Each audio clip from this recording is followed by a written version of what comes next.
Desde el Centro de Noticias de Caracol Televisión en Bogotá, esto es Noticias Caracol Mediodía, con Catalina Gómez y José Fernando Patricio. ¿Qué tal? Buenas tardes, bienvenidos a nuestra emisión del mediodía de Noticias Caracol, primero en Noticias. Hoy en nuestra agenda informativa les contaremos cómo avanzan los diálogos del gobierno con los indígenas y campesinos en el Cauca. Pese a los recientes acuerdos en los departamentos de Putumayo, Meta y Caquetá, persisten algunos bloqueos en las vías. Además, las autoridades anuncian que ya son 25 los capturados integrantes de los surabeños señalados de asesinar a un miembro de la fuerza pública. Pero comenzamos en Cali, en donde en lo que va corrido del fin de semana se han registrado 12 muertes violentas. Está pasando, y usted lo está viendo en Noticias Caracol, en la capital del Valle está Yanio Díaz. Yanio, ¿qué dicen las autoridades? Buenas tardes. José Fernando, buenas tardes. Lo que dicen las autoridades frente a estas 12 muertes del fin de semana, 7 en el último día, es que se debe a ajustes de cuenta, retaliaciones y enfrentamientos entre bandas criminales que confluyen en la ciudad y que se están disputando el territorio. Entre tanto, pues han dicho que se está haciendo un trabajo de inteligencia, se está haciendo un trabajo operativo con el fin de disminuir estos índices que se vienen presentando en la ciudad de Cali. Hasta esta esquina del barrio Los Robles, en el oriente de Cali, llegaron hombres armados que dispararon contra 3 personas que se encontraban en el lugar. 2 de los heridos inmediatamente fueron llevados a un centro asistencial donde perdieron la vida. Sorprendido por lo que había pasado y todo el mundo angustiado porque ha sido un barrio muy bueno. Estas personas que perdieron la vida tenían antecedentes por hurto calificado, porte ilegal de armas. Igual se inició un proceso investigativo de policía judicial coordinado y apoyado con la Fiscalía. En otro hecho aislado, 2 personas resultaron heridas en un ataque de hombres armados. Las víctimas son un transeúnte y un enfermero que salía de esta clínica en el sur de la ciudad. La situación pues se tornó nerviosa. Todo el mundo salía a correr, el man lo metieron en la clínica. Minutos después, uniformados capturaron a estos 2 hombres que, según la policía, cometieron el hecho y huían en este taxi. A quienes se les encuentra el arma que estaba disparada, un revólver que era ilegal, estas personas ya están siendo judicializadas y están a disposición de la autoridad competente. Los 2 heridos permanecen hospitalizados en esta clínica en el sur de la ciudad.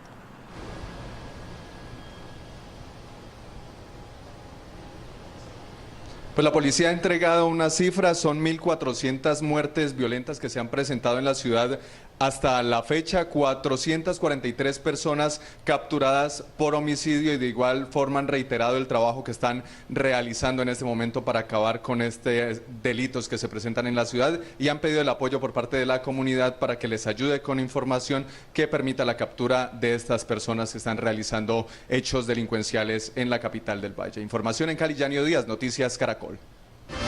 Esta es una noticia en desarrollo de Noticias Caracol. Nuevos detalles se conocieron hoy de la operación Dignidad que adelanta la policía contra los surabeños en Cúcuta. El general Rodolfo Palomino, director de la institución, indicó que ya van 25 capturados. Vamos en vivo con Zulay Ucros a Cúcuta. Zulay, usted con el reporte. Catalina, televidentes, muy buenas tardes. Así es, ya son 25 presuntos integrantes de la banda criminal de los surabeños quienes han sido capturados. Entre los capturados se encuentran 3 menores de edad y 2 mujeres. Según las autoridades, estas personas son los responsables del ataque con arma de fuego que sufrieron varios uniformados de la institución en los últimos días. Escuchemos entonces las declaraciones del general Rodolfo Palomino, director de la Policía Nacional. Alex Visaje es uno de los delincuentes que más estamos buscando y que muy seguramente en poco tiempo daremos con él. Aquí la misma organización está bastante desquebrajada con este importante golpe que se le ha dado. Las autoridades afirmaron que los operativos aún continúan hasta dar con el paradero del cabecilla de la organización. En su visita también el general Rodolfo Palomino exaltó el trabajo de los policías en la operación Dignidad, visitó a los 2 patrulleros que aún se encuentran hospitalizados y que resultaron heridos con arma de fuego, y también resaltó la labor de la alcaldía municipal frente a la captura de estos 25 presuntos integrantes de la banda delincuencial de los surabeños. Es toda la información desde el centro de Cúcuta, en norte de Santander. Zulay Ucros, Noticias Caracol. Zulay, mil gracias. Y en el municipio de Bello, en Antioquia, está circulando un panfleto donde aseguran que regresó DMG, la pirámide que tanta controversia causó en el país. En el volante aseguran que triplicarán el dinero de las personas que inviertan en esta empresa. Beatriz, ¿qué dicen las autoridades al respecto? José Fernando, buenas tardes. Lo que dicen las autoridades principalmente es que ellos no han recibido una denuncia oficial donde alguien se acerque y vaya y diga me estafaron porque llamé a este número que aparece en el volante. Lo que dicen también las autoridades es que van a iniciar una investigación para determinar qué es lo que está pasando con este volante que está circulando en el municipio de Bello. Ese es el volante con forma de billete formado con las iniciales de DMG que circula por las principales calles del municipio de Bello en el norte de Medellín. En él aparece el siguiente mensaje: volvimos, triplique su dinero, pase la voz, y 2 teléfonos de contacto. También aparece un letrero que dice nuevas garantías para los inversionistas. El volante causó sorpresa entre los habitantes de la población. Que circula un volante que de DMG, que va haciendo préstamos de plata. Noticias Caracol se comunicó con los teléfonos que aparecen en el volante. Sin embargo, la persona que contestó aseguró que solo entregará información de la empresa a partir del lunes. Entre tanto, las autoridades anunciaron una investigación. Pero había escuchado ya el comentario y habíamos ordenado que se buscaran estos panfletos y lamentablemente no los tenemos. La policía además entregó recomendaciones a la comunidad. Lo que significa simplemente estafa, robo, asalto pues descarado a las personas y que no tiene ninguna presentación que vayamos a caer en este tipo de situaciones nuevamente cuando no ha transcurrido ni siquiera algunos años. Las autoridades indicaron que aún no tienen denuncias de estafas relacionadas con este volante. ¿Invertiría usted en una pirámide? ¿Por qué? Opine en @noticiascaracol. Y debido a los múltiples daños que dejó en Barranquilla el fuerte aguacero del pasado viernes, las autoridades declararon calamidad pública en la ciudad. Estefanía Uribe, ¿qué puntos son los más críticos y qué no deben hacer los conductores y los peatones? Buenas tardes. Buenas tardes, Catalina. Los puntos más críticos son varios. En lo que respecta al tema de arroyos, por ejemplo, la calle 84, el arroyo de la María y precisamente este punto en donde nos encontramos, la calle 76. Por aquí, justo por esta calle, baja con fuerza un arroyo que a su paso arrastra con lo que encuentre, no solo con los carros que transitan, sino también con los vehículos que dejan estacionados al lado y lado de las vías, como se puede apreciar en algunos videos que han registrado unos aficionados. Lo que no se debe hacer cuando llueva es no cruzar por los arroyos, esperar que estos bajen y también evitar dejar estacionados los vehículos a los lados de las vías. Estos videos muestran la magnitud de los arroyos en Barranquilla, donde en época de invierno estas calles se convierten literalmente en ríos que arrastran con fuerza lo que encuentren a su paso. Por esta razón, las autoridades lanzaron una alerta sobre cuáles son los arroyos más peligrosos de la ciudad. La calle 84, el de Villa Country, que va bajando por la 44, Arroyo La María. Y lo que usted debe hacer en caso de ser sorprendido. Llamar al cuerpo de bomberos es la única, porque hay personas que arriesgan su vida por querer salvar el vehículo o persona. Esta es la calle 84 por donde baja uno de los arroyos más peligrosos de Barranquilla, que como en este momento cuando empieza a llover arrastra con fuerza a los vehículos que son parqueados en este sector. Y en medio de la lluvia encontramos a este taxista. Yo sé el peligro que recorro acá sobre el 84 bajo un arroyo inmenso. Estas son las recomendaciones del cuerpo de bomberos. Y las personas que ya conocen cuáles son las vías de los arroyos, no dejar los vehículos parqueados sobre los mismos. Cerca de 300 familias en Barranquilla sufrieron daños en sus viviendas por las fuertes lluvias. La alcaldía declaró calamidad pública, lo que permitirá agilizar los recursos económicos y las ayudas para los afectados.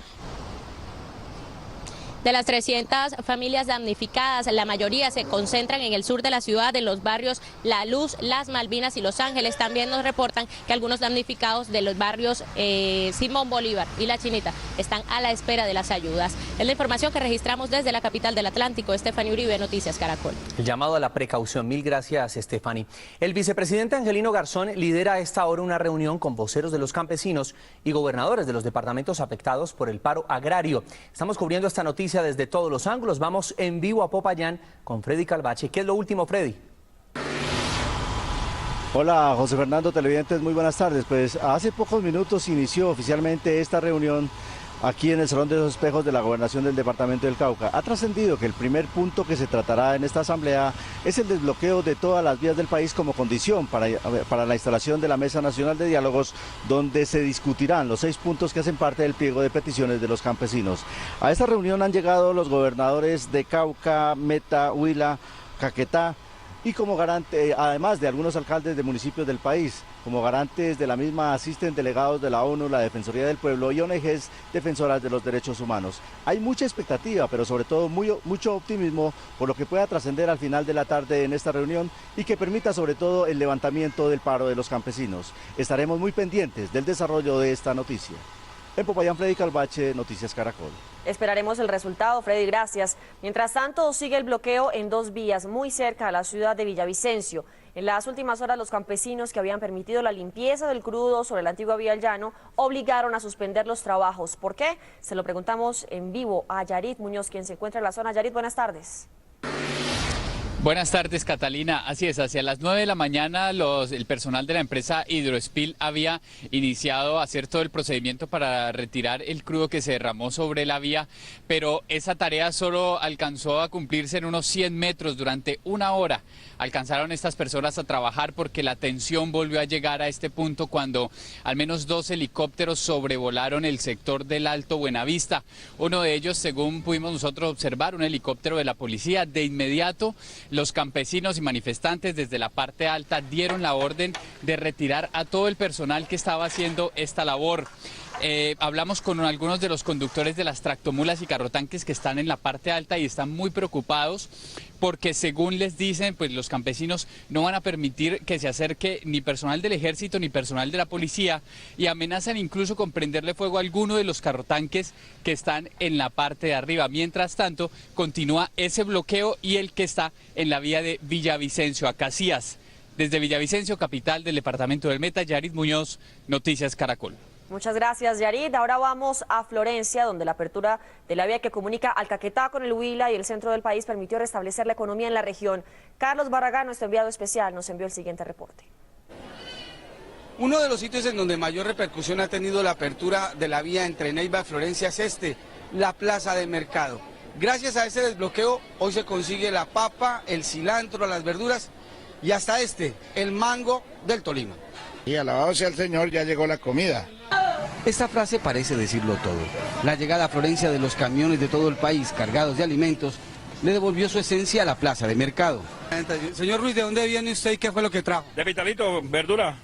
La cara de los dueños de los puestos de mercado cambió y no es para menos. Llegó el tomate, llegó el pimentón, llegó, bueno, el lulo ya estaba, el tomate de árbol, mandarina. Por primera vez en la historia de la plaza de mercado de Florencia, sus puertas estuvieron abiertas toda la noche, recibiendo comida. Por decir un bulto de papa que antier y ayer estaba valiendo 120, 130 mil pesos, hoy está a 45 mil pesos. Y es que aquí todos ganan, hasta el que tiene el más humilde de los salarios, como el cotero. Más o menos se saca un próximo de por ahí unos 30 mil, 35, en veces 20 mil. ¿Con eso se vive? Con eso se vive, señor. Así se veía esta mañana la plaza de mercado de Florencia, un espacio lleno de alimentos, color y alegría, esa que produce el tener algo que llevar a la casa después de 20 días de paro. Los campesinos aclararon que a pesar del desbloqueo de 2 de las principales vías, el paro aún no ha terminado. Confían, eso sí, en que las reuniones con el gobierno arrojarán buenos resultados. Carlos Eduardo Barragán Rosso, Noticias Caracol. Un contundente golpe a las finanzas del narcotráfico dio la policía en varias ciudades del país. En una operación simultánea, las autoridades realizaron extinción de dominio a varias propiedades avaluadas en más de 12.000 millones de pesos. Juan Carlos Pardo, ¿a quién pertenecían estas propiedades? José, buenas tardes. Estas propiedades fueron adquiridas hace algún tiempo por 3 sujetos señalados por las autoridades de Colombia y Estados Unidos de ser capos del narcotráfico con incalculables fortunas. Todos solicitados en extradición por de diferentes cortes de los Estados Unidos, esto bajo cargos de narcotráfico. En la siguiente nota les vamos a mostrar algunas de estas propiedades y además les vamos a contar sobre sus propietarios. Lujosas viviendas como esta fueron ocupadas por hombres de la Dijín de la policía con fines de extinción de dominio, luego de varios meses de investigaciones que por el delito de narcotráfico enfrentan sus propietarios. Están evaluadas en más de 12.000 millones de pesos. Hacían parte de estructuras delictivas de José Evaristo Linares Castillo, alias Don Eva, de Juan Pablo Grimaldo Rojas, alias Pollo, y Javier Antonio González Agudelo, alias Johnny. Según la policía y la DEA, alias Don Evaristo era uno de los principales proveedores de cocaína para los carteles mexicanos. Juan Pablo Grimaldo era propietario de una flotilla de aviones que llevaba estupefacientes a Estados Unidos y Javier Antonio González fue uno de los primeros colombianos solicitados en extradición por Estados Unidos por tráfico de drogas sintéticas. Personas que ya están, muchas de ellas extraditadas en los Estados Unidos y que de luego hacen parte de ese emporio financiero que tienen estas organizaciones delictivas. Los operativos se realizaron en diferentes ciudades del país. Las operaciones se llevaron a cabo en el Bogotá, en el departamento del Meta, San José del Guaviare, Cali y Buga. Las investigaciones sobre otros bienes para extinción de dominio continúan por parte de la policía. La Dijín de la policía tiene en la mira a más de 100 propiedades adquiridas también con dudosos recursos que bien podrían ser producto del narcotráfico. Desde el norte de Bogotá, Juan Carlos Pardo, Noticias Caracol. Gracias, Juan Carlos. En las últimas horas la policía destruyó una carga explosiva que había sido dejada sobre un árbol en forma de sombrero chino en Saravena, Arauca. Según información suministrada por la ciudadanía, desconocidos que se movilizaban en una motocicleta dejaron el paquete y emprendieron la huida. De inmediato, personal de la policía y el Ejército Nacional acordonaron la zona. Según investigaciones preliminares, los autores del hecho serían integrantes del ELN. Las autoridades confirmaron en las últimas horas el hallazgo del cuerpo sin vida del patrullero Diego Felipe Gutiérrez, quien había desaparecido hace 8 días en el municipio de Saravena. El cuerpo fue encontrado en el sector conocido como Barrancones, zona rural entre Fortul y Saravena. El coronel Wilson Bravo Cárdenas, comandante de policía en el departamento de Arauca, señaló al ELN como responsable del crimen. El cuerpo del uniformado fue trasladado hasta la morgue del municipio de Saravena. La vía que conduce al municipio del Guamo en el departamento de Bolívar cumplió 24 horas cerrada debido a un deslizamiento de tierra que también causó afectación en el servicio de gas. Vamos en vivo con Yesenia Carrillo. ¿Cuál es la situación hasta ahora, Yesenia? José Fernando, buenas tardes. La situación es que debido a las lluvias, las montañas que están a un lado de la vía se han deslizado, lo que ha ocasionado la incomunicación de este departamento, de este municipio del Guamo en el departamento de Bolívar. A esta hora se está realizando allí diferentes actividades con máquinas para poder dar el paso a esta población. Este es el deslizamiento de tierra que mantiene prácticamente incomunicados a 8.000 habitantes del municipio del Guamo en el centro de Bolívar. La tierra de la montaña se deslizó hacia la carretera, logrando un taponamiento primero parcial y después total de nuestra vía de acceso. Estamos preocupados ya que esta es la vía alterna que comunica acá al municipio con San Juan. Los habitantes del Guamo piden una solución definitiva a las autoridades. Que tomen medidas con respecto a este problema que nos está ocasionando mucha dificultad en el municipio. Para poder habilitar la vía luego del deslizamiento que dejó incomunicado al municipio del Guamo, fue necesaria la presencia de maquinaria. Según el alcalde municipal, ya hay destinados recursos por parte del gobierno departamental para solucionar esta problemática. Estamos en un contrato de la Gobernación de Bolívar que incluye la reparación o el estudio de esta falla para determinar una solución definitiva. Hasta el momento solo pueden transitar ambulancias y maquinaria pesada trabaja en el lugar para habilitar el paso en su totalidad.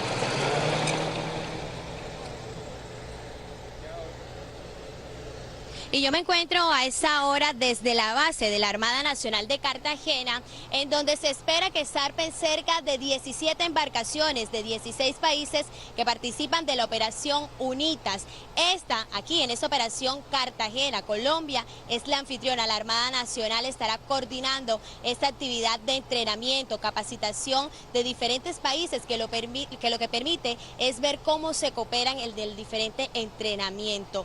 Lo bueno de esta operación preocupación es que hay un componente social. Han llegado las diferentes embarcaciones y los países que participan a Tierra Bomba, un corregimiento del sur de Cartagena, para hacer la reparación también en una institución educativa. Hoy aquí en la base de la Armada estará el ministro de Defensa inaugurando esta operación UNITAS. Es la información desde Cartagena. Yesenia Carrillo, Noticias Caracol. Gracias, Yesenia, por el reporte.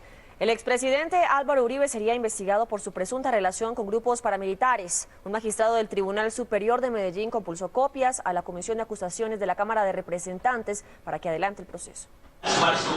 Para el magistrado del Tribunal Superior de Medellín, Rubén Darío Pinilla, los testimonios de 7 desmovilizados del bloque Cacique Nutibara de las autodefensas son suficientes para compulsar copias a la Comisión de Acusaciones de la Cámara de Representantes para que investigue al expresidente Álvaro Uribe por sus presuntos nexos con paramilitares. Para investigar al expresidente Álvaro Uribe Vélez por su participación en la promoción, organización y apoyo a grupos paramilitares y asociaciones convivir ligadas a ellos directamente, por acción y omisión o concertarse con ellos, no solo como gobernador de Antioquia, sino después y como presidente de la República. Desde Pasto, el expresidente Uribe se abstuvo de hablar sobre estos señalamientos. De la misma forma, el magistrado pidió investigar a la exfiscal Vivian Morales y a 4 fiscales delegados por presuntas omisiones en las investigaciones en contra de miembros de la fuerza pública. Para investigar a la exfiscal Vivian Morales Hoyos por el posible delito de prevaricato por omisión, por su omisión en la investigación y juicio de los generales Mario Montoya Uribe y Leonardo Gallego Castrillón y de los demás generales y altos oficiales de las Fuerzas Armadas comprometidos en graves violaciones a los derechos humanos. En la sentencia en contra de los 7 desmovilizados, también se solicitó investigar al exalcalde de Medellín, Luis Pérez Gutiérrez.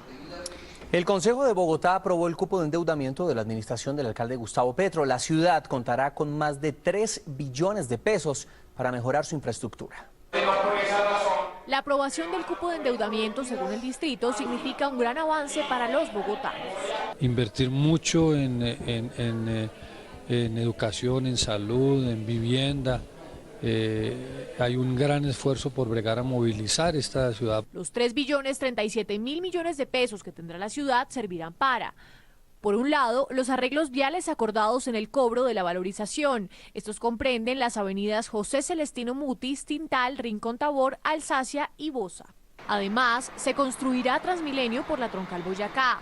Se implementarán 2 metrocables en el sur que irán desde el barrio Paraíso hasta el Portal Tunal y desde Moralba hasta el 20 de julio.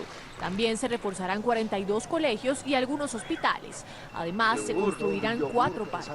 Que la administración cumpla, que ejecute, y pues de eso nos encargaremos con la investigación, obviamente, y sobre todo con el control político. El concejal Miguel Uribe se mostró en desacuerdo con la aprobación. Pondrá en riesgo la sostenibilidad fiscal, reducirá la disponibilidad de presupuesto para la inversión en los próximos años. Por su parte, el secretario de Hacienda explicó que para liquidar la deuda no subirán los impuestos porque la capacidad de pago de la ciudad lo permite. Lo que se acaba de aprobar de recurso de endeudamiento, 3.037.000 millones sin contar el metro, equivale al 57% de los ingresos tributarios de un año de la ciudad. Los 800.000 millones de pesos adicionales que también fueron aprobados por el Cabildo Distrital servirán para construir la primera línea del metro pesado de Bogotá. El alcalde Gustavo Petro celebró la aprobación del cupo de endeudamiento a través de su cuenta de Twitter. Y recuerde que nos puede seguir en Twitter en @noticiascaracol. En un hecho de intolerancia, un taxista fue asesinado por sus pasajeros cuando estos se negaron a pagarle la carrera. La familia del joven de 24 años reclama justicia, mientras que el gremio de taxistas pide más seguridad de parte de las autoridades. Los padres de Yanier Franco, el taxista de 24 años asesinado la noche del viernes, no salen de su indignación, pues una carrera de 155 unidades, que equivale aproximadamente a 12.000 pesos, fue el detonante que acabó con la vida de su hijo. A los pasajeros no le quisieron pagar a mi hijo la carrera, entonces él se bajó a perseguirlos para que le pagaran y lo mataron. Yanier, quien cayó sobre esta vía de la carrera séptima con 163 en el norte de Bogotá, tras una herida en su pecho con arma blanca, llegó al hospital Simón Bolívar ya sin signos vitales. Sencillamente dígale, no tengo con qué pagarle, discúlpeme o cualquier cosa, pero no le tiren a matarlos. La familia del taxista reclama justicia. Pero la justicia que me colabore y va a conseguir que haya justicia, que haya castigo para él. Las autoridades descartaron que se haya tratado de un robo. Parece que hasta el momento se ha podido establecer que es una situación de intolerancia por una riña que se generó entre conductor y pasajero. Entre tanto, el gremio de taxistas pidió más seguridad para ejercer su profesión. Es un trabajo que no hay seguridad, uno no sale de la casa, no sabe si va a llegar. Y exigimos también un poquitico más de retenes en las vías, eso no nos incomoda, la gente que es consciente no nos incomoda. Las autoridades tienen en su poder videos de seguridad que ya son materia de investigación en donde se observa a los agresores. En otras noticias, cada día en promedio una persona es atropellada en las vías de Colombia y abandonada por conductores que se dan a la fuga. Enseguida les damos unas recomendaciones por si esto le pasa a usted. Un conductor puede causar en cualquier momento un accidente de tránsito. Si le sucede, recuerde esta sigla, PAS, proteger, avisar y socorrer. Cálmese, verifique su estado de salud y asegure la escena del choque. Prenda las luces de parqueo y ubique sobre la vía los triángulos reflectivos. Llame de inmediato a las líneas de emergencia. No importa si no tiene minutos, esas llamadas son gratuitas. Dé información exacta sobre el lugar en el que está y su condición y la de los heridos. Préstele atención a la víctima.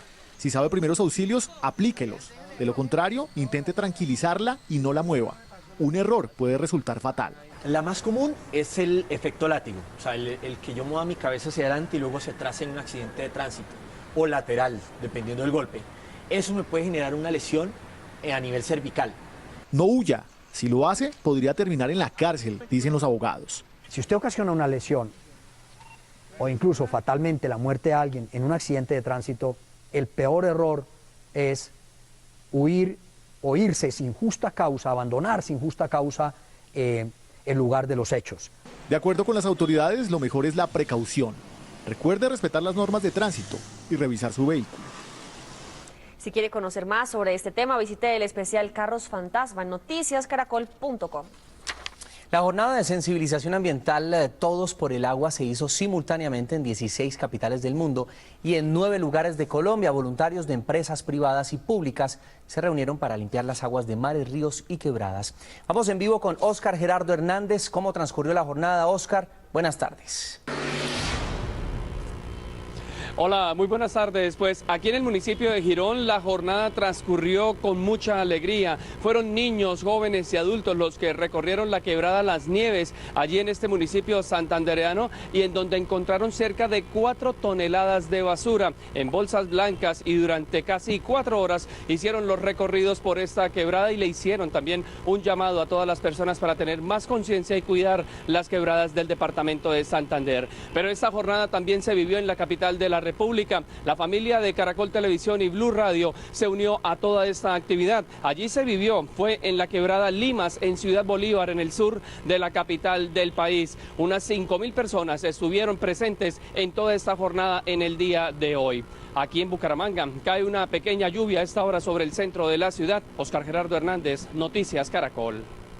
Óscar, gracias. El Miami bogotano le salió al paso a grandes compañías. Diseñó un software mediante el cual los robots construidos con fichas de Lego cobran vida. Ahora usa su invento para diversión y como terapia de aprendizaje. Claudia Cano nos preparó el siguiente informe. En algún momento de la vida muchos de nosotros hemos armado una pieza de Lego y hasta hemos soñado con que cobre vida. Ahora eso es posible gracias al talento de un colombiano.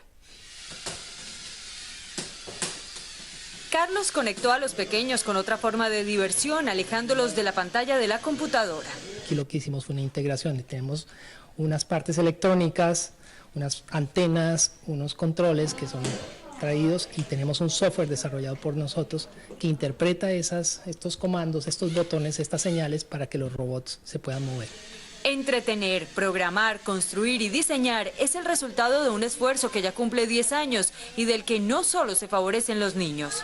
Hay trabajo en equipo entre los niños, podemos hacer torneos, podemos hacer incluso trabajo en equipo entre adultos, estamos haciendo ese tipo de actividades también para compañías. El sistema, que no está aún a la venta, es usado como material didáctico en terapias de aprendizaje en colegios de Canadá, Estados Unidos y, obvio, Colombia. Esto enseña no solamente la parte técnica, no solamente la parte de robots y de programación y de armar mecánicamente un producto, sino también le enseña a los niños a interactuar, a negociar entre ellos. Algunos de los niños que usaron, jugaron y aprendieron con este software han participado en torneos internacionales con gran éxito. Desde Miami, Claudia Cano, Noticias Caracol.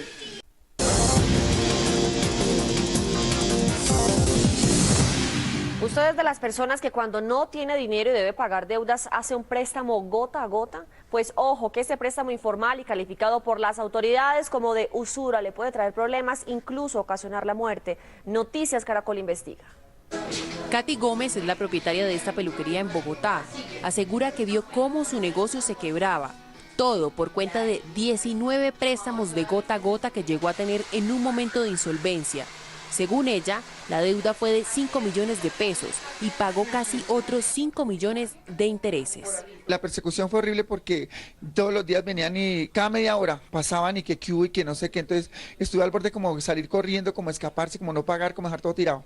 Por la facilidad de acceder a ese dinero, los pequeños comerciantes pagan un interés mensual del 20% o más. Así lo asegura el coronel Carlos Rodríguez, comandante de la policía de Cúcuta. Se conoce que especialmente en plazas de mercado, en los San Andresitos, en horas de la mañana, hay personas que prestan dinero a un interés por encima del legalmente establecido. Este es un fenómeno nacional que se evidencia en el departamento de Córdoba, pero como allí no existen denuncias, las autoridades no tienen cifras ni de casos de usura ni de amenazas de muerte. Llegan inclusive a utilizar armas de fuego para la intimidación con el fin de que cancelen. Entonces ahí ya se configura otro delito, pero desafortunadamente carecemos de la denuncia. ¿Pero qué hay detrás de este negocio? ¿Una mafia? En el departamento de Bolívar, labores de inteligencia de la policía aseguran que son bandas criminales, los llamados goteros, que a su vez utilizan a jóvenes desempleados. Ellos les aceptan una motocicleta con el fin de que sea pagada con un gota a gota, digamos, de 5.000 pesos diarios. Este gota a gota de 5.000 pesos diarios consiste en vender 3 o 4 papeletas de algún alucinógeno. Yo presté 200.000 pesos y diarios 10.000 pesos, hasta llegar a la cuota de 24 días, eso da 240.000 pesos. Recientemente en La Dorada, Caldas, a plena luz del día, asesinaron con 6 impactos de bala a Omar Henao Arcila, de 27 años. Su oficio, prestamista. Dicen que pronto por ser prestamista de pronto le hayan cobrado esa, le hubieran pagado más bien con la muerte. Pedro Arriola, experto financiero, dice que un préstamo gota a gota es el peor negocio que una persona puede hacer. Además, advierte que es una deuda que puede terminar pagando hasta con su vida. Uno termina pagando por un lado intereses altísimos que pueden duplicar o triplicar el monto de la deuda. Según este banquero, que es presidente de una entidad financiera en Ecuador, esta actividad ilícita traspasó fronteras y llegó hasta el vecino país. Esté atento para que no le pase. Feliz cumpleaños, Catalina. Muchísimas gracias. Y estas fueron las noticias. Nos vemos a las 7 de la noche con una nueva edición informativa. Ya viene la red. Esto es Noticias Caracol. Primero en Noticias.